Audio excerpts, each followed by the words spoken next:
ng mga Hudyo, tinawag po nilang Shavuot, which means pista ng mga linggo. Ito yung mga 7 linggo po. So, 7 weeks times 7 days is 49 days.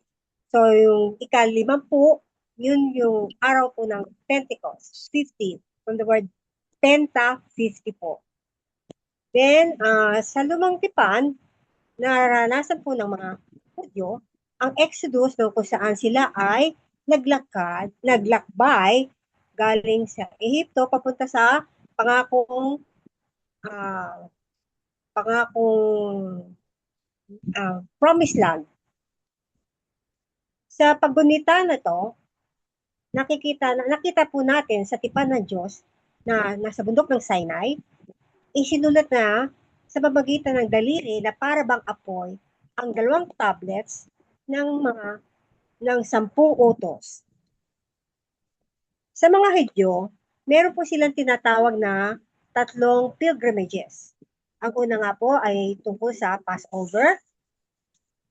Ito po ay taon-taon na ginagawa nila ng mga Hudyo. At dahil dito, pagkatapos ng Passover, sila po ay nananatili na doon ng ilang linggo para i-celebrate naman ang Pentecost. Then, pagkatapos po noon ay kanila na rin hinihintay ang pista ng Feast of Tabernacles, kung saan nakalagay po sa Acts of Apostles na maraming mga Hudyo na may iba't ibang lengguwahe na nandun po sa lugar na iyon. Ang mga apostles po at yung mga alagad at that time ay nakakulong lamang sa isang kwarto. Nakakulong sila dahil po sa takot. Si Jesus ay pumasok sa kwarto at pinakita niya ang kanyang mga sugat. Kanyang binati ang kanyang mga alagad na sumainyo ang Panginoon. Ang mga apostles, mga alagad, ay takot na takot pa rin kahit alam nila na si Jesus ay nabuhay na muli. Sila po ay takot, lagi silang nakakulong sa isang maliit na kwarto. Ngunit ang kanilang takot ay naging lakas, naging tapang nang bumaba ang Espiritu Santo sa kanila. Si Jesus, sinabi rin ni Jesus sa mga alagad, ako ay sinugo ng Ama. Kung paano ako sinugo ng Ama, sinusugo ko rin kayo mga alagad ko. So, ang Pentecost po ay umpisa ng misyon. Kung ano ang misyon ni Jesus, siya rin ang misyon ng mga alagad. Kung ano ang ginawa at sinabi ni Jesus, yun din ang gagawin at sinabi ng Diyos, ni Jesus. At ganoon din po tayo, yun din ang ating magiging misyon at atin rin dapat magiging paraan para sa pagbibinyag at pagtuturo sa ating kapwa. Mission din po natin na ipakilala ang Diyos Ama sa ating kapwa. Si Jesus ay nagbigay ng hilinga sa kanyang mga alagad. Naranasan din ang ruwak. In Hebrew, ang ibig sabihin ay hininga at hangin. Hininga sapagkat pag walang hininga, ang isang tao ay patay. Kung walang hangin, hindi rin mabubuhay ang isang tao sapagkat ang hangin, it gives life. So, ang espiritu naman ay ang energy of life. Nagbibigay buhay. Si Father Addo ay minsan ay naging chaplain ng isang ospital. Kapag siya ay may nababalitaan na ang isang tao ay nawala na ng buhay, hindi ho sinasabing the person died, kundi somebody expired. Expired kasi breathe in. Dito ho, ang Holy Spirit ay hindi natin nakikita. Hindi rin natin alam kung saan siya nanggaling at saan siya papunta. Meron din nabanggit si Father Ado yung salitang inspirare. Inspirare, which means to breathe into, to give spirit, Katulad ng mga para sa kabataan, yung mga young ones, they are inspired, very alive kapag sila ay nahingahan ng inspirasyon. Sa mga apostol, sa mga alagad na nasa maliit na kwarto, sila ay parang patay kahit sila ay buhay sapagkat sila nga ay takot na takot. Ayaw nilang makihalubilo. They don't want to give life. So, sila lamang ay lumabas ng kwarto nung sila ay lukuban ng Espiritu Santo nung araw ng Pentecost. Noong panahon nung sa Genesis, sa Old Testament, ang Diyos ay nagbigay ng buhay sa ating mga magulang. Hiningahan niya si Adam at dahil dito ay siya ay nagkaroon ng buhay. Sinabi sa kanila ng Diyos na huwag niyo kakainin yung prutas na yun, kundi kayo ay mamamatay. Hindi nga sila namatay physical, ngunit sila ay namatay spiritually dahil sa pagkain nila ng prutas na ipinagbawal sa kanila. Ang spirito ng Diyos ay nawala sa kanila dahil sa kasalanan. Ang sinful, ang isang makasalanan, ang ay kanyang dinedepensahan ng sarili niya at tingin niya lahat ng kanyang meron siya ay pag-aari niya. Si Jesus, nung siya ay nakapako sa krus, may sinabi siyang binanggit na naganap na. Ang salita nun ay te Philistai. Nabanggit niya rin niya sa Ama na into your hands I commend my spirit. Sabihin, nung siya ay namatay na, inilabas niya lahat ng hininga niya at siya ay nalagutan ng hininga at namatay. He gave His last breath to give breath and life to us, His Spirit. So dahil dito, nung tayo ay nahingahan na, tayo hindi dapat maging selfish, dapat tayo maging katulad ng mga alagad na may selfless love, patuloy na nagpoproklama, nagbibigay ng buhay sa iba sa pamagitan ng pagtuturo at pananalita ng Word of God. Then the Word of God is always known as the Word of the Spirit and Truth. Nasabi rin ni Father Adona na it is a Pentecost every day of your life kung lagi tayong nagbabasa, tinatanggap, at nagre-reflect ng mga salita ng Diyos. Tayo parang mga patay, para tayo nag-suicide kapag hindi natin, kahit 3 araw tayo hindi nakapagbasa o nakapagpa-aral ng salita ng Diyos. Ang mga madre nga daw at mga pare may sariling mga babasahin na tinatawag nilang breviary. Nabanggit din po sa gospel tungkol sa pagpapatawad. Sabi ng Diyos, Jesus, na kailangan magpatawad sa iba. Kung ano pinatawad nyo dito, patatawarin sa langit. Kung ano hindi nyo pinatawad, ay hindi rin patatawarin. Ito ay isang work o gawain ng Espiritu Santo, ang spirit ng pagpapatawad. Sinabi dito na ang confession ay isang importante na para tayo ay maka-gain ng life at ito ay makikita sa absolution. The Holy Spirit convinces us that God loves us. Yun lamang po. Thank you very much po, Sis Malu. At tayo po ay magpapatuloy po sa ating pong opening prayer na pamumunuan po para sa atin ni Sister Emma Lopez. Good evening po, Sis Emma. Good evening po sa lahat. Sa ngalan ng Ama at ng Anak at ng Espiritu Santo. Amen.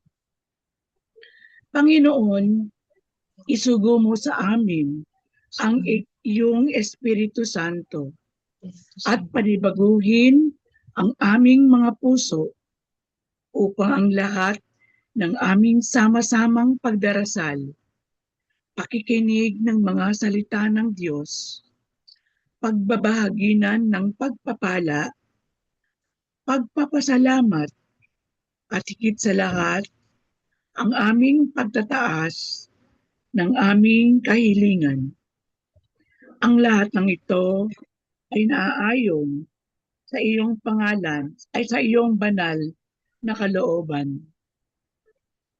Panginoon, buksan mo ang aming mga puso upang tumimo sa amin ang aral at pagmamahal mo.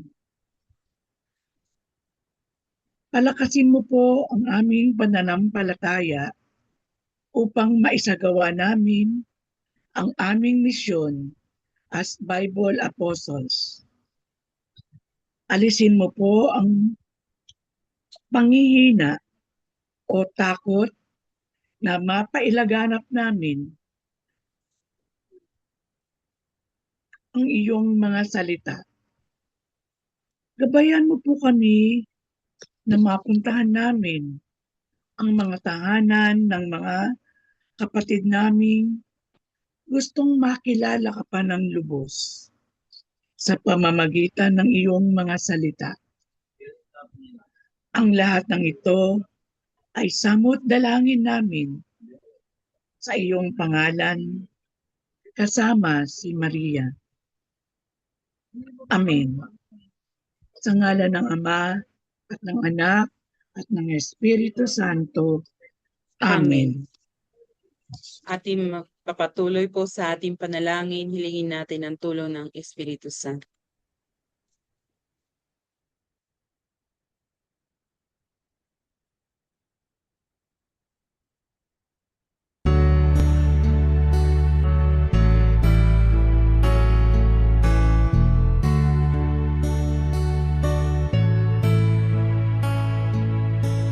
Halina, Espiritu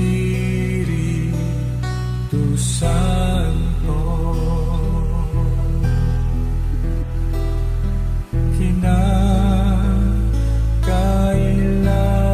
kinakailangan kita.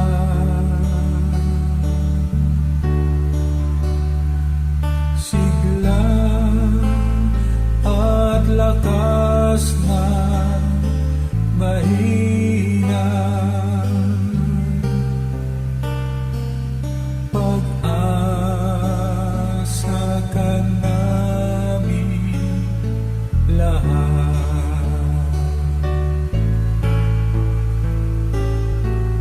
Halina, Espiritu Santo, kinakailangan kita.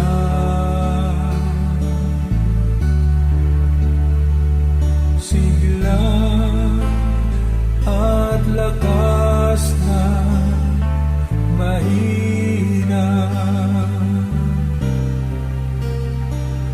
pag-asa ka namin lahat.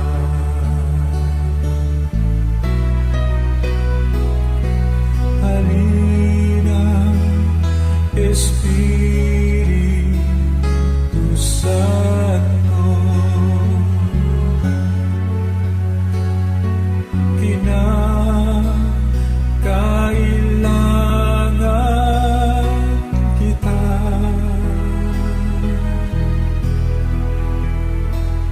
Sigla at lakas na mahina,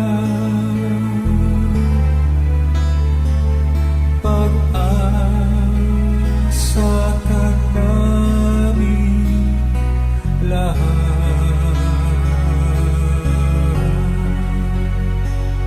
Pag-asa ka namin lahat.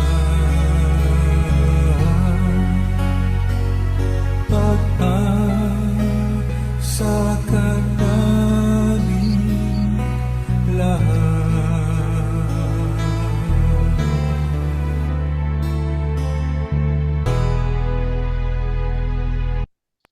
Ating ngayon pakinggan ang mabuting balita na babasahin para sa atin ni Sister Rosel Camaros.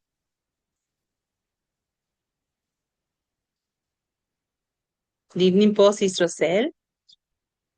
Good evening po. Good evening po. Ang mabuting balita ng Panginoon ayon kay San Juan. Gayon na lamang ang pag-ibig ng Diyos sa sanlibutan, kaya ibinigay niya ang kanyang bugtong na anak upang ang sumampalataya sa kanya ay hindi mapahamak, kundi magkaroon ng buhay na walang hanggan. Sapagkat sinugo ng Diyos ang kanyang anak, hindi upang hatulang maparusahan ang sanlibutan, kundi upang iligtas ito sa pamamagitan niya.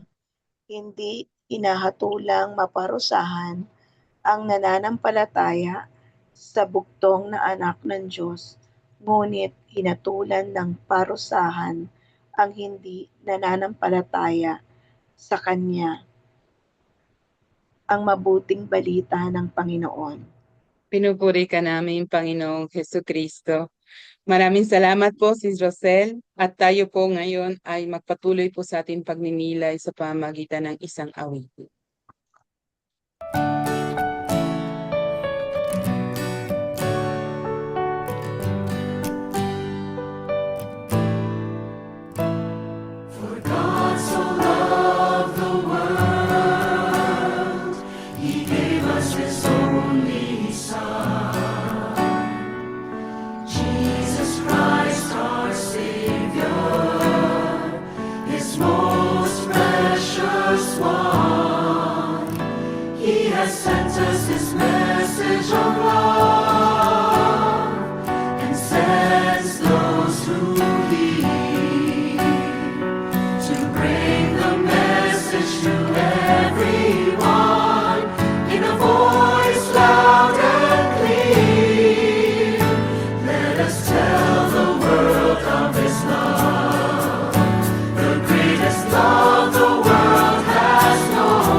Ating pakinggan ang unang sharer po natin na si Sister Lily Cavacan. Good evening po, Sister Lily.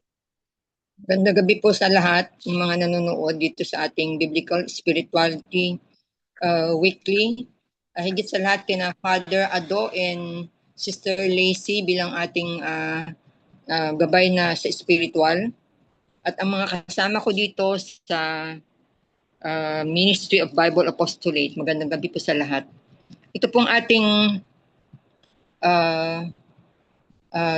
tinatalakay na John 3:16 to 18 ay ginagamit din upang ipaliwanag ang solemnity of the Holy Trinity o Santatlo for the Trinity Sunday. Ano mga importanteng o mahalagang nais ipaalam nito sa atin? Unang-unang highlight nito ay ang profound love ng God the Father, which declares that He sent His only Son not to condemn the world, but to bring salvation to the world. Believers are not condemned. Non-believers are condemned, for they didn't believe in the name of the only Son of God, Jesus Christ. Meron ding mensahe mula sa unconditional love ng Diyos Ama para sa atin.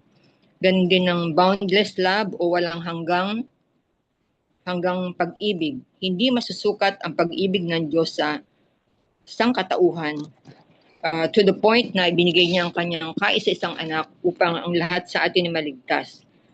So that no one soul will be left behind and should be destined to God's provided place that He made ready for us. Binibigyan din dito ang ating pananampalataya na magiging daan na ibinigay ng Diyos para sa ating eternal life at hindi ang paghatol sa ating mga kasalanan. Upang maligtas mula sa paghatol ng Diyos ay ang paniniwala na si Kristo na ating Panginoon ang siyang magbibigay sa atin ng eternal o walang hanggang biyaya. Particularly ang biyaya ng buhay na walang hanggan, eternal life. Ito po yung aking sariling pananaw. Sa ngayon,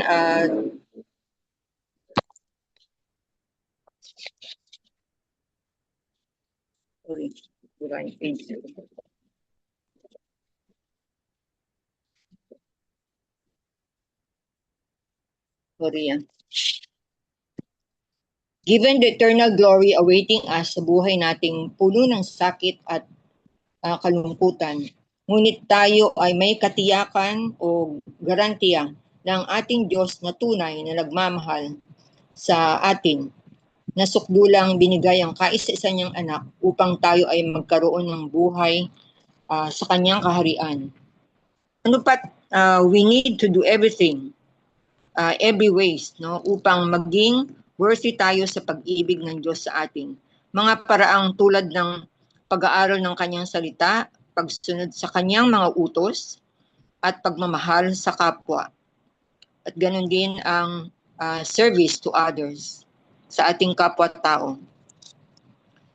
Salamat po. Maraming salamat po, Sister Lily. At ngayon po ang ating pong second sharer po ay si Sister Maria Tiza.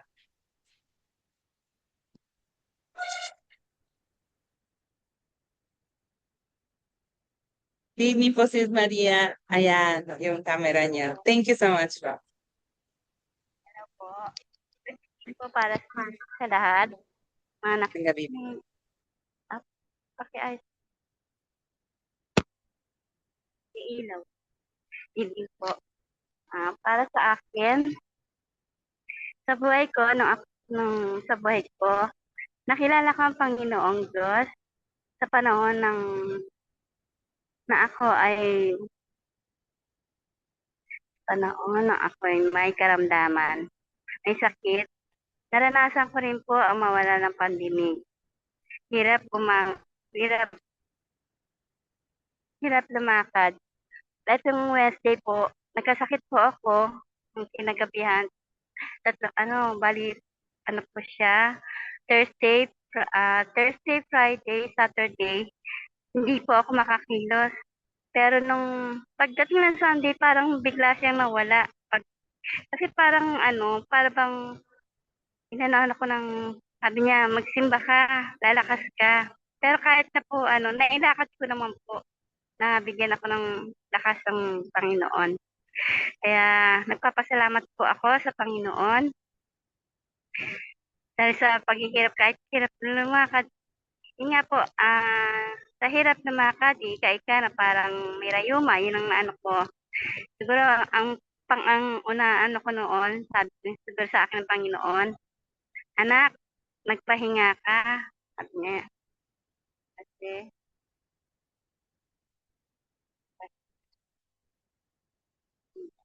hirap naman. Pero nagdadasal naman po ako, sabi ko nga,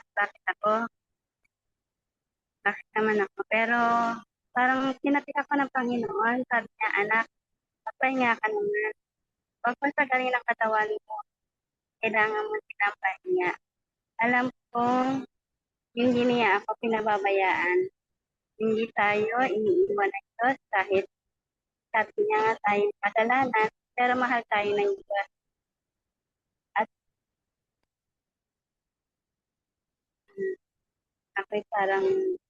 ako po ay nagpapakumbaba at laging nananalag.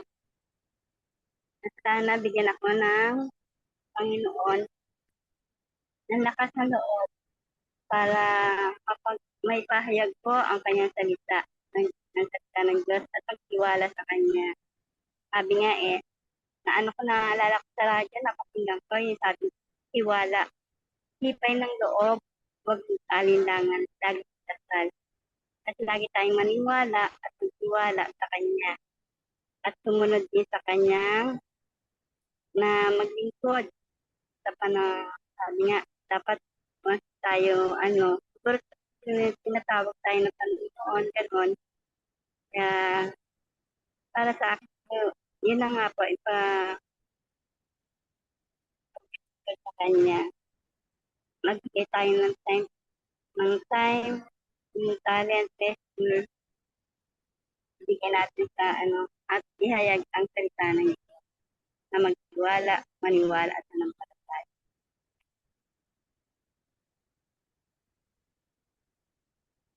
Isang po. Maraming salamat po, Sister Maria, at sa Ayan. buong parokya at sa mga nag-host po sa atin today, ang Archdiocesan Shrine of St. John the Baptist. So ngayon,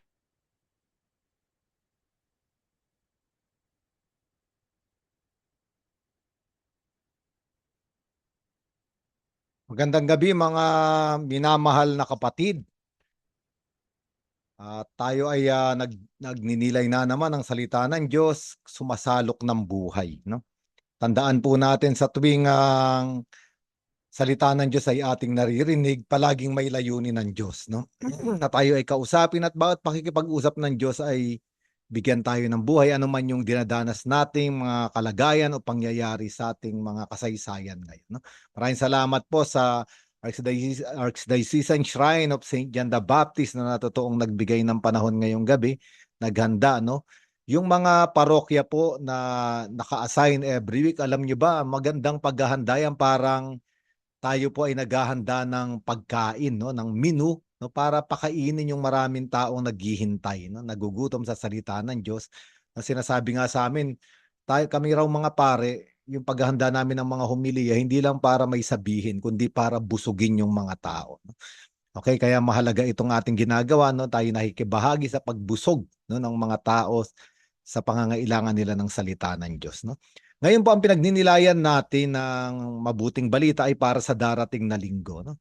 Bagamat po na tayo ay nasa ordinary time na o pangkaraniwang panahon, itong dalawang susunod na linggo ay mayroong solemnities, dalawang solemnities o dakilang kapistahan. Kaya hindi po natin isa-celebrate yung 9th Sunday in ordinary time at 10th Sunday in ordinary time. No, sa linggo po ay ang dakilang kapistahan ng Banal na Santatlo o ng Santissima Trinidad. At sa susunod na linggo naman po ay ang dakilang kapistahan, no, ng kabanal-banalang katawan at dugo ng ating Panginoon. No? Tandaan po natin na ang ordinary time ay pangit yung translation sa Tagalog. Sorry sa mga nag-translate, pero pangkaraniwang panahon yung para bang karaniwan lang, walang mangyayaring espesyal, no, walang pananabikan. Pero ang totoong meaning ng ordinary time, yung tempo ordinaryo, no? ay yung ordained time, no? Ibig sabihin yung panahon na may layunin. At ang ordinary time ay nakatuon, no, doon sa paglalakbay patungo sa Paskwa muli. Kakatapos lang natin ng panahon ng muling pagkabuhay. Ordinary time ay magsisimula muli tayo doon sa paglalakbay patungo sa Paskwa, no? Kaya po, wag nating isipin na kapag ordinary time ay parang hindi na tayo susurpresahin ng Diyos. Napakaganda at maraming sorpresa ang Diyos sa atin, no? Ngayon nga, ebanghelyo natin ngayon ay napakaiksi, no? Ngunit napakalalim at totoong napakakahulugan, no? Ito yung paborito ng marami. John chapter 3 verse 16 hanggang 18. No? Makikita nyo to sa mga tricycle, sa mga jeep, sa mga damit, no? At ito yung napakadaling i-quote, John 3:16, no? Pero pag nilayan muna natin yung Holy Trinity o banal na santatlo, kasi mahalaga ito mga kapatid sa ating buhay, sa ating pagkatao, no? Holy Trinity, one God in three persons. Ito yung central mystery of Christian faith. Tandaan natin sa Catechism of the Catholic Church at sa mga dokumento ng simbahan, ito yung pinakasentro, no? Iisang Diyos na may tatlong persona. Okay, bakit ko ba sinasabi na mahalaga ito sa ating pagkatao? Sapagkat tayo ay nilikha sa wangis at larawan ng Diyos, no? Mababasa natin ito sa Genesis chapter 1 verse 27.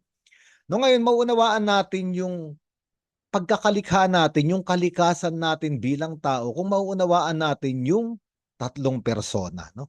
Ngayon balikan muna natin. Tatlong persona, maraming nagsasabi, iisang Diyos na merong tatlong persona, Diyos Ama, Diyos Anak, Diyos Espiritu Santo.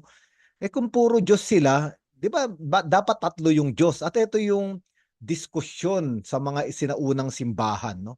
Pero ito ay nabigyan na ng solusyon ng pagtuturo ng magisterium o yung katuruan ng simbahan na merong isang Diyos at merong tatlong persona, no, sa loob ng iisang Diyos.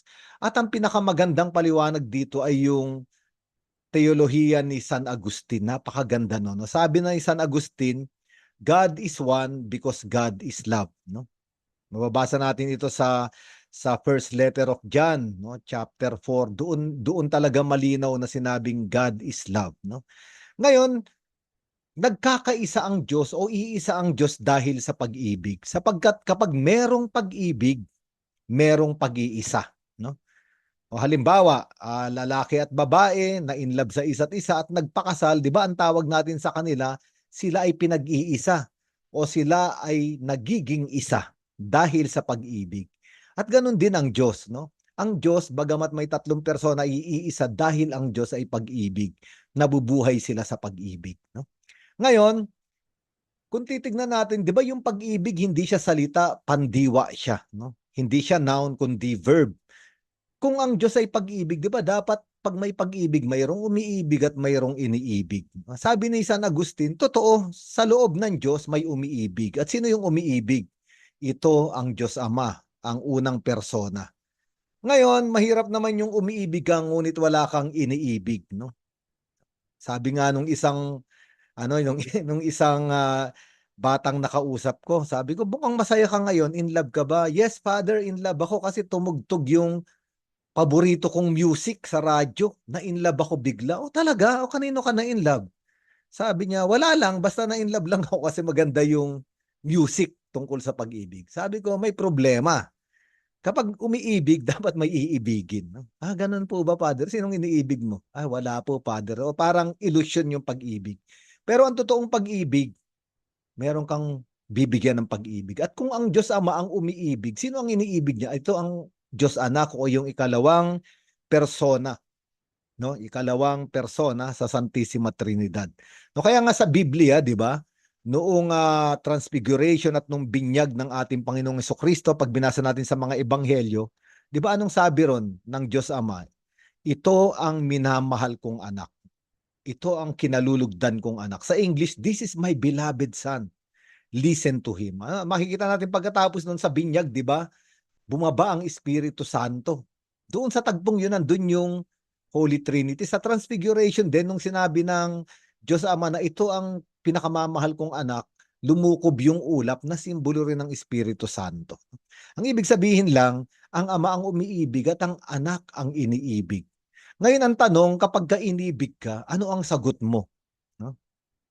Ang sagot ay ang tugon sa pag-ibig ay pag-ibig din. Kaya nga sa pagitan ng ama at ng anak ay merong pagbabahaginan ng pag-ibig o tinatawag na shared love. At itong shared love, yung pinagsasaluhang pag-ibig ng ama at ng anak, ang pangalan nito ay Espiritu Santo. Kaya nga napakaganda, di ba mga kapatid? No, yung Diyos ay pag-ibig sapagkat yung buhay ng Diyos, yung buhay ng tatlong persona ay pag-ibig. No? At ito yung tinatawag na Trinity ab intra. Ito yung buhay sa loob ng Diyos. No, ngayon tandaan natin ang pag-ibig ay hindi na nanatili sa sarili. True love always transcends oneself. No? Kaya nga yung Diyos ay pag-ibig, ngunit ang Diyos ay lumabas sa kanyang sarili upang ipahayag yung pag-ibig. At babasahin natin yung pagpapahayag ng pag-ibig ng Diyos sa Genesis. No? Sa Genesis chapter 1, nilikha ng Diyos ang sanlibutan. Ang lahat ng nilikha dahil gustong ihayag ng Diyos kung sino siya. Ihayag niya ang kanyang pag-ibig. Kaya nga, di ba, let there be light, nilikha ang daigdig, nilikha yung mga hayop, nilikha yung mga halaman. Kaya nga, tandaan natin mga kapatid, ang buong sanlibutan, ang buong sangkalikasan ay nagpapahayag ng Santissima Trinidad, yung pag-ibig ng Diyos. Palaging tumatawid sa sarili para bumuo ng buhay. Halimbawa, tignan ninyo yung mga elements ng daigdig. Yung hydrogen at oxygen, di ba? Sabi nung hydrogen, tatawid ako sa oxygen para magkaroon ng tubig. Makikita mo yung paghahalo ng mga elemento, hindi sila nanatili sa kanilang sarili. Kaya kailangan nilang tumawid para magbigay ng buhay. Kaya may tubig, di ba? Sabi nga ni Pope Francis, gustong-gusto ko yung isang parang kinote niyang poem. Sabi niya, ang puno, hindi siya namumunga para sa kanyang sarili. Namumunga siya para ibigay ang kanyang bunga. Ang araw ay hindi siya sumisikat para sa kanyang sarili. Sumisikat siya para bigyan ng liwanag ang daigdig. No? Ang mga bulaklak, hindi sila namumukadkad. No? Para maaliw sa kanilang kagandahan. No? Namumukadkad ang mga bulaklak para bigyang lugod ang mga mata ng mga tao. At napakaganda ng mga poem na yun. Ang buong sanlibutan, ang buong nilikha ay may larawan ng Diyos. Mga nilikhang ibinibigay yung sarili para sa iba. Ngunit dito sa creation, merong crown o yung pinakarurok, yung corona ng creation, at ito ay ang tao. Sabi ko nga, maunawaan natin ang ating kalikasan sa Santissima Trinidad. No? Sabi ng Diyos, let us create man in our image and likeness. Ito yung Genesis chapter 1 verse 27. Likhain natin ang tao sa ating wangis at larawan.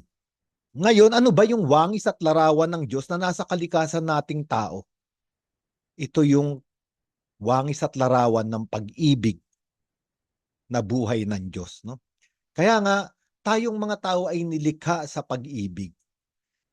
Kaya nga hindi lang nilikha ng tao ang lalaki, lumikha rin siya ng babae upang yung lalaki ay lumabas sa kanyang sarili dahil sa pag-ibig at ibigay yung kanyang buhay sa babae. Ito ang ating kalikasan.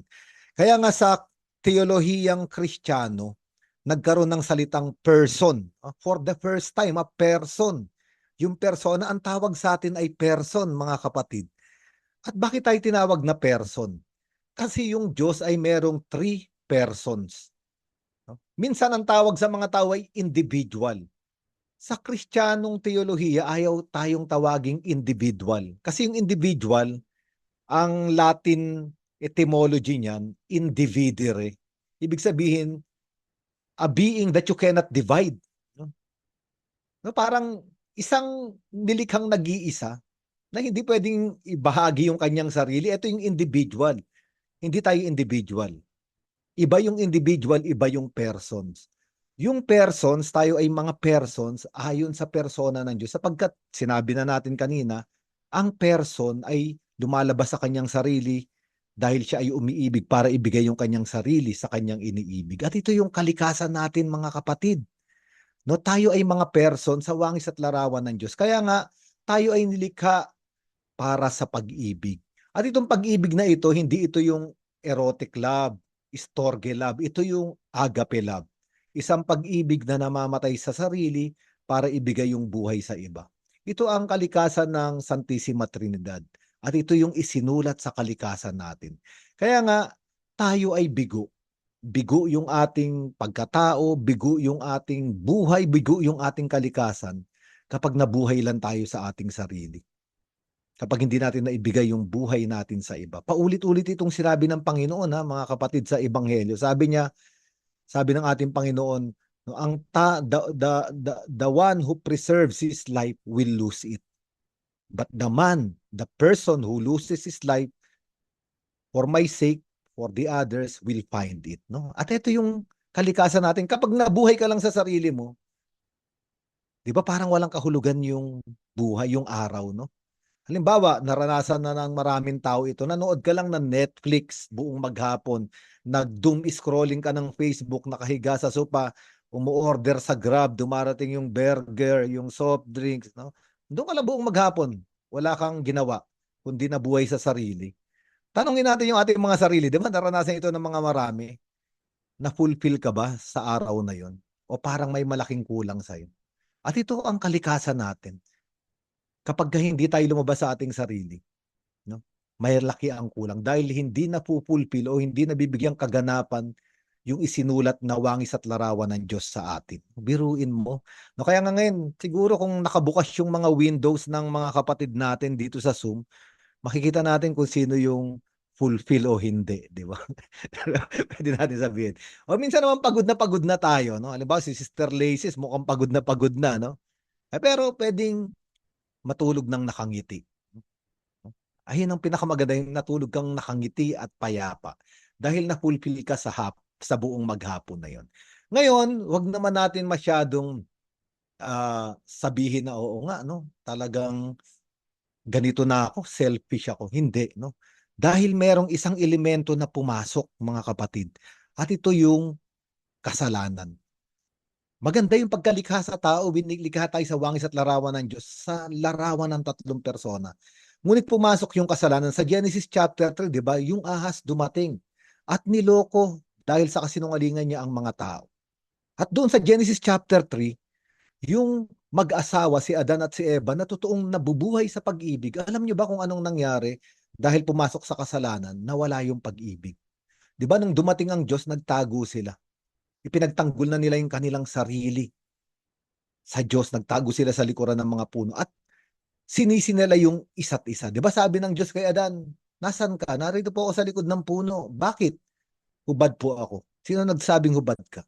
Kinain ninyo yung bunga ng puno. At sinisi agad nung lalaki, si Adan yung babae, dahil sa babaeng binigay mo sa akin.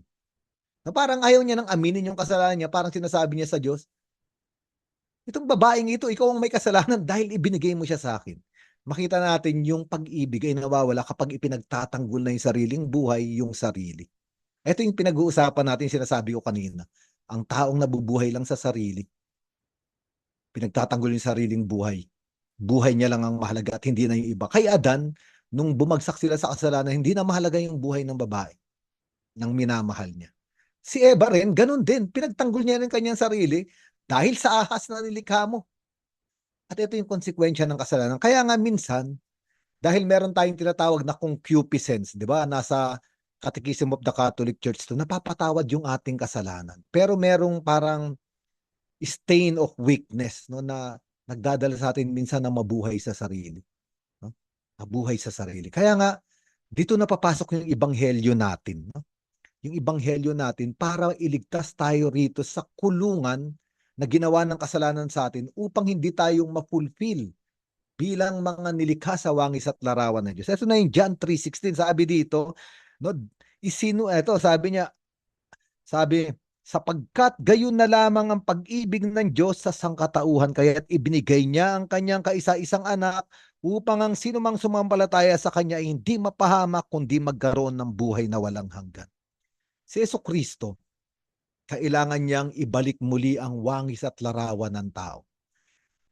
Kailangan niyang wasakin yung kulungan ng kasalanan sa pamamagitan ng kanyang kamatayan sa krus.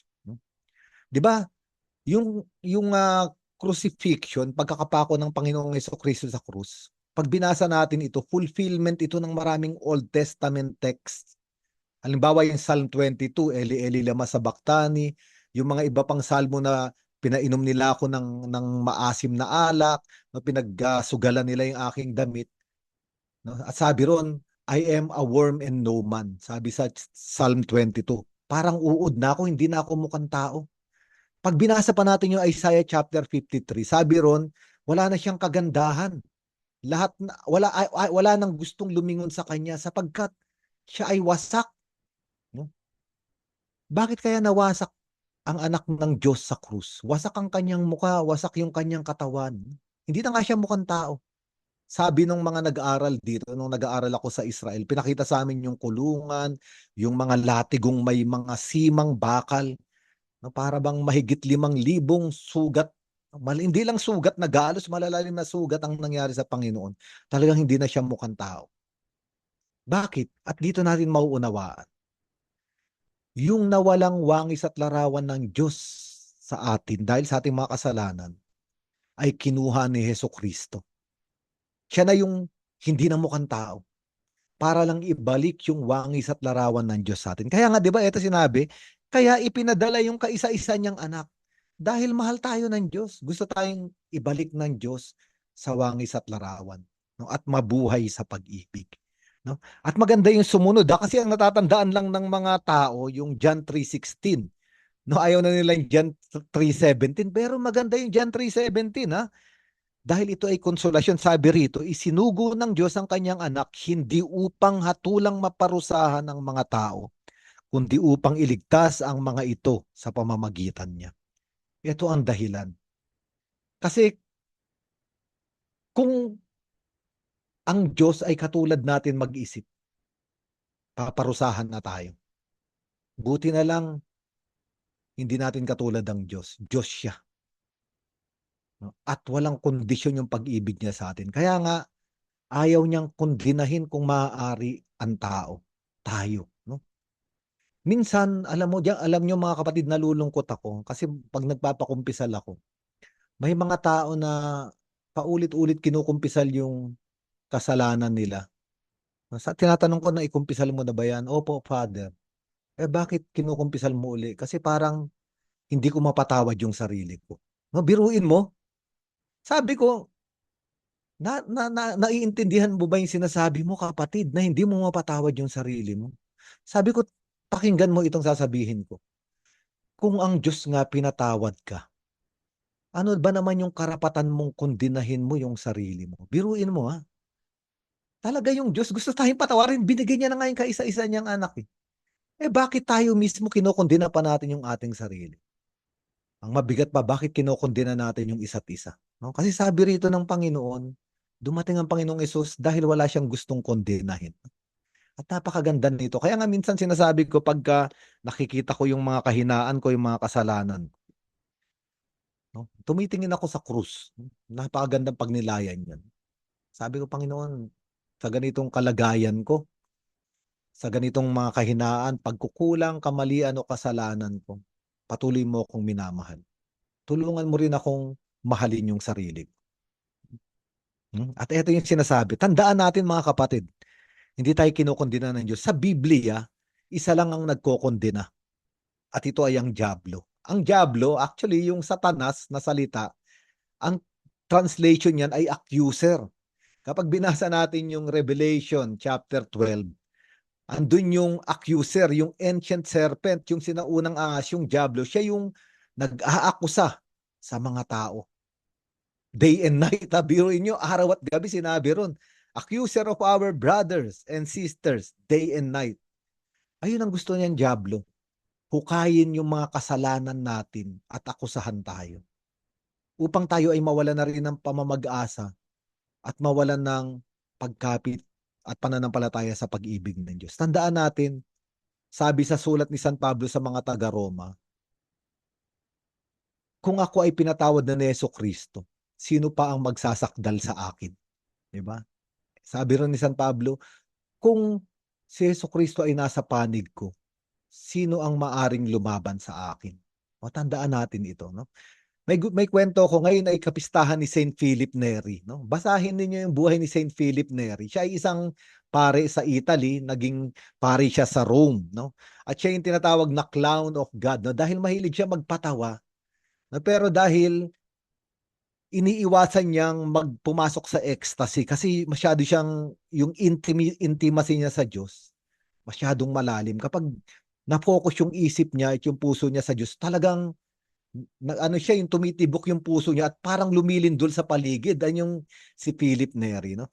Ngayon, dahil alam ng Santo Papa yung kabanalan ni Philip Neri, merong isang madre, no, doon sa Rome, sa isang kumbento na nakakakita ng vision. Ito raw vision na ito, kinakausap ng Yeso Cristo yung madre. Sabi nung Pope, Philip, no, si Philip Neri, puntahan mo nga yung Filipo. Puntahan mo nga yung tignan mo kung valid yung mga vision. Pumunta naman si Philip Neri doon sa madre. Sabi niya, sister, nakakita ka raw ng vision. Yung madre, very humble. Opo, father. Ngayon, para subukin siya ni Philip Neri, sabi ni Philip Neri, sige, sister, pag next time na makita mo at magpakita sa iyo ang Panginoong Hesus, tanungin mo kung ano yung mga kasalanan ko. Very humble yung madre. Sabi niya, opo, father. No? So after 2 weeks, bumalik si Philip Neri. Ngayon, pagbalik niya, sister, nagkita ba kayo na Yeso Cristo? Sabi ng madre, opo, father. O tinanong mo ba yung pinapatanong ko, ano yung mga kasalanan ko? Opo, tinanong ko po. No? Anong sagot ng Panginoong Yeso Cristo? Sabi ng madre, wala na raw po. Napaisip si Philip Neri.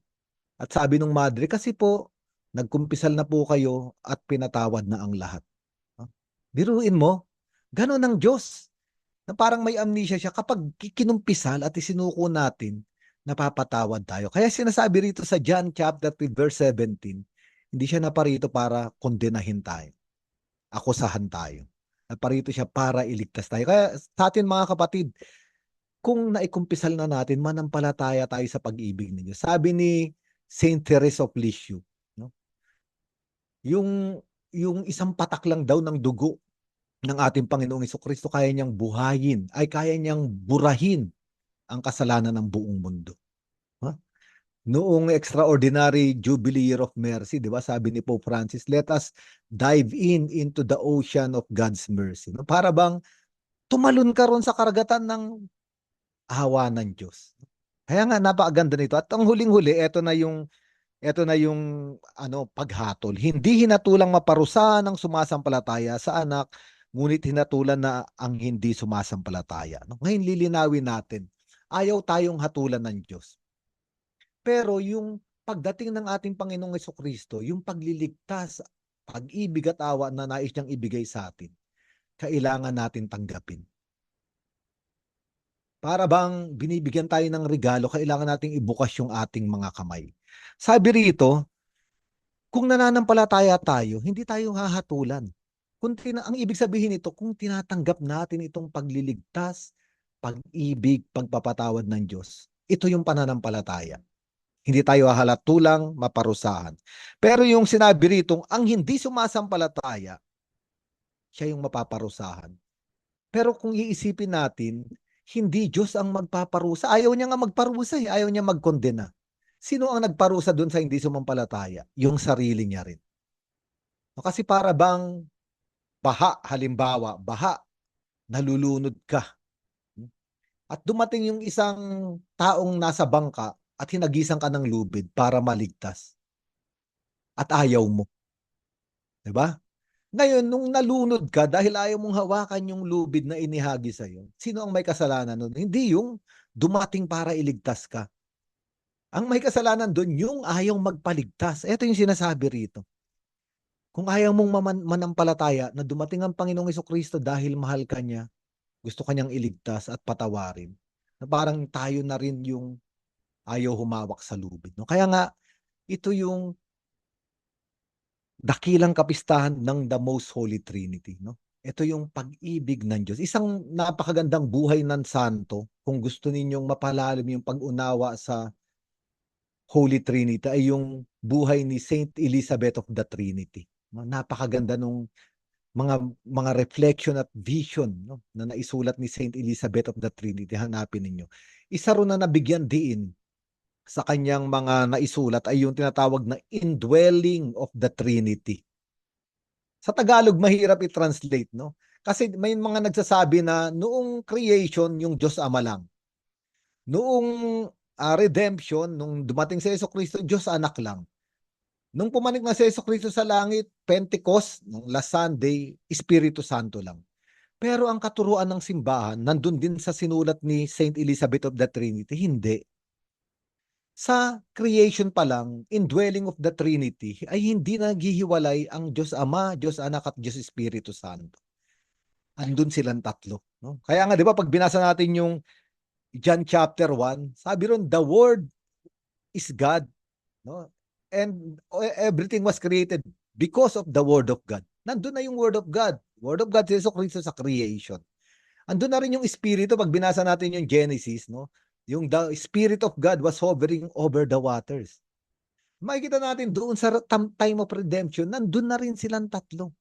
Sa panahon ng Pentecost, sa panahon ng simbahan, nandun silang tatlo. No? Kaya nga, no, ang ibig sabihin nito, no, sa panahon natin ngayon, no, kasama natin ang Ama, Anak at Espiritu Santo.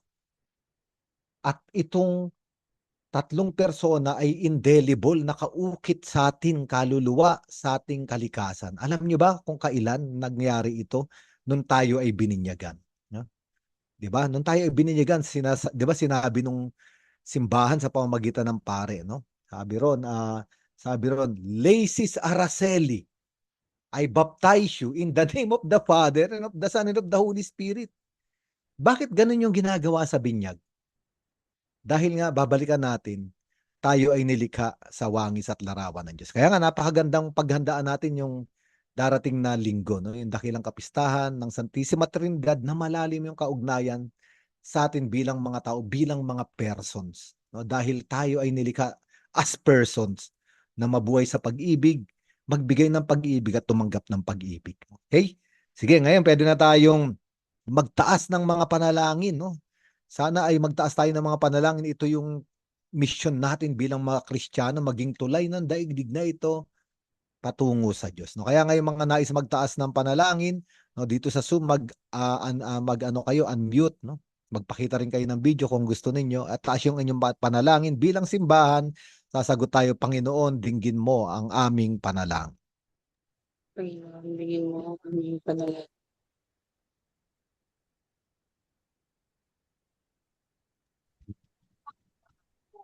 Panginoon, tulungan mo po kaming magmahal ng tunay at wagas na walang hinihintay na kapalit. Naway gawin mo kaming malakas na maiwasan lahat ng tukso at iwaksi ang kasalanan at mamuhay sa katotohanan. Panginoon, dinggin mo po ang aming panalangin. Panginoon, dinggin mo ang aming panalangin. Panalangin.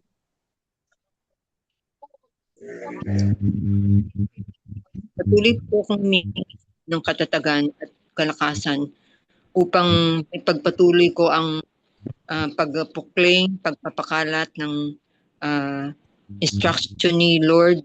Ang salvation ay nanggagaling sa Kanya. Matuto lang tayong sumunod sa Kanya at maging mabuti sa ating kapwa. Ito ang magiging susi para sa ating buhay na walang hanggan. Manalangin tayo. Panginoon, dinggin mo ang aming panalangin.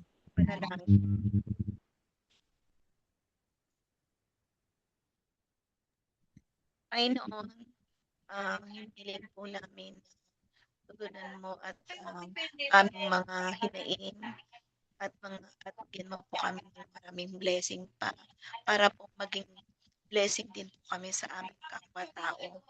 At pagalingin mo po yung mga may sakit na nakakaranas po ngayon, whatever the pain that they are suffering right now.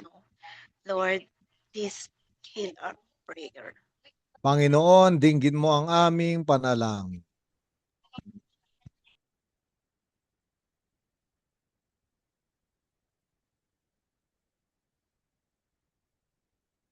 Tanggapin mo, Ama, ang lahat ng panalangin na ito sa pamamagitan ng panalangin itinuro ng iyong anak sa amin.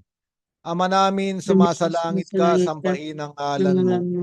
Mapasamin ang kaharian mo, sundin ang loob mo dito sa lupa para nang sa langit. Bigyan mo kami ngayon ng aming kakanin sa araw-araw. Patawarin mo kami sa aming mga sala para ng pagpapatawad namin sa nagkakasala sa amin. Huwag mo kami ipahintulot sa tukso at adya mo kami sa lahat ng masama. Sister, announcement. Yes po, si Dindin po ang mag-share po ng screen po sa announcements po natin. At gusto po naming humingi ng panalangin po muna para sa ating Bible Coordinator from Sacred Heart of Jesus Parish sa Welfareville, si Brother Joji Saljob. So we pray for him. Ang buong pamilya niya, especially yung kanyang asawa si Jenna. And also we pray for Teresita. Tere is being sick also. That's why wala po siya ngayon. So we pray also po para sa ating susunod na mission. Bible mission po sa June 20, Saturday as usual. So katulad po sa sinabi po ni Father Adolas sa ating pong mission dito sa San Roque. At it's an opportunity for us, no, to also give what we receive po, especially the Word of God. So we will start with our registration at 8:30 a.m. At ang venue po natin, katulad po ng last year, would be San Lazaro Hospital at Jose Reyes Hospital. So ang ating pong unang gagawin ay ang banal na misa. At diyan po sa San Lazaro Chapel po sa may DOH po. So it's open para sa ating lahat. Pero kailangan natin dalhin ng ating Biblia para kasi ang ibabahagi po para sa mga sa ating mga kapatid na may mga karamdaman at sa kanila mga pamilya ay ang salita ng Diyos. Kaya dalhin natin ang ating Biblia. At alam nyo po na this is for free and we need your names po or ilan po ang attend po from your parish. So please coordinate po with your Bible Apostle Coordinator na Bible Apostle Coordinator sa inyong parish para alam po namin kung ilan po ang attend para i-prepare po namin ng pananghalian. At yung next po ang announcement po namin is ang ating pong entry program for this year 2026, The Power of the Word of God. Sumusunod po tayo sa mga parang hindi lang po siya utos, kundi po isang imbitasyon ng Episcopal Commission on Biblical Apostolate para sa lahat ng mga parokya na gusto makaroon ng Biblical Apostolate o kung meron na din para mag-renew po yung apoy na kung anong ginagawa ng Bible Apostolate, anong dapat natin gawin bilang Bible Apostolate. Unang-una, maramdaman natin, maranasan natin ang power of the Word of God. So this will be on July 18 from 8 a.m. to 5 p.m. sa Arzobispado de Manila sa Intramuros, sa 4th floor po yun.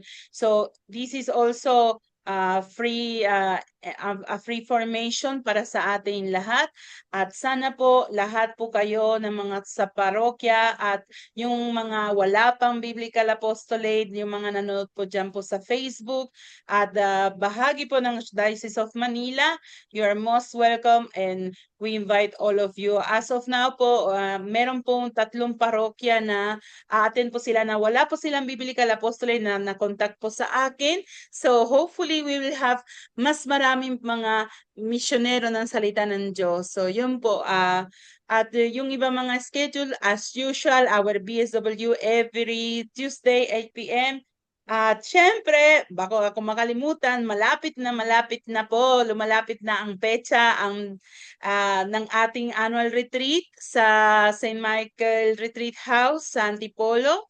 It's August 7 to 9 po and please save the date and para makaprepare po tayo sa ating pong annual retreat. Yun po and start to save our konting biyaya. Sabi po ni Father, wag po yung si Rizal lang, kundi yung mas malaki ng ibang kulay. So, and then, din is sharing with us yung mga QR na makakatulong po sa atin para sa dapat nating ihanda ng mga reports and etc. information na kailangan po nating ibahagi din sa ating archdiocese. Sa mga hindi pa nakapagbigay ng inyong feedback, we invite you to do so. And yun lang po mga kapatid. Yun po Father, kayo po meron po may dadagdag. Okay, yung ating followers no sa FB Facebook page natin ay dumadami na po, mahigit na siyang 4,000, no? At doon sa YouTube channel naman ay siguro mga mag 2,000 na rin siguro, no? Okay. So, yung nagtatanong po tungkol sa amount, no? Kasi nakikipag-negotiation pa kami sa St. Michael kasi nagtaas po ang lahat ngayon, bilihin, no? Parang 1,750 na yata ang sinisingil nila. Pero to be safe po, baka makakuha tayo ng discount. Maghanda po ang lahat ng 3K, 3,000 po, no? Para to be safe, no? Pag-usapan na lang natin pag malapit na, no? Kapag 3K lang yung naihanda, wala nang ibang resources, no? Gagawan po natin ng paraan. Magtutulong-tulong po tayo, no? Sige po, maraming salamat sa isang gabi ng pagninilay ng salita ng Diyos. Sabi nga nung isang spiritual director sa akin, sabi niya, ano ba ang pinakamasarap na higaan? Sabi ko, yung higaan sa ospital, hindi. Sabi niya, ang pinakamasarap na higaan ay yung pagod na katawan. Yan. Sabi niya, anong pinakamasarap na unan ay yung mga may mga balahibo, yung mga pakpak ng ibon, yung malalambot. Hindi. Ang pinakamasarap at magandang unan ay malinis na konsensya. Yun. Kaya ngayon, ginatapos natin yung gabi natin, pagod tayo, ngunit ito yung pinakamagandang higaan. No? Ngayon, tinulungan tayo ng salita ng Diyos, nalinis yung ating mga gunita, ating konsensya, ito yung napakagandang unan. No? Kaya magkakaroon tayo ng malalim na kapayapaan, pwede tayong makatulog ng nakangiti. No? Baka hindi na nangyayari sa inyo yan. Natulog kayo nakangiti, nagising kayo na nakangiti. Baka ngayon mangyari. Ha? Okay, sige po, tanggapin natin yung pagpapala. Sumainyo ang Panginoon. Sumayin niyo rin. Palain kayong lahat, gayon din ang inyong mga pinakamamahal sa buhay ng ating makapangyarihang Diyos, Ama at Anak at Espiritu Santo. Good evening. Good evening po sa inyo lahat. Thank you po, Father. Maraming salamat po, Father Ado, at sa inyong lahat. Po. Stop recording kasi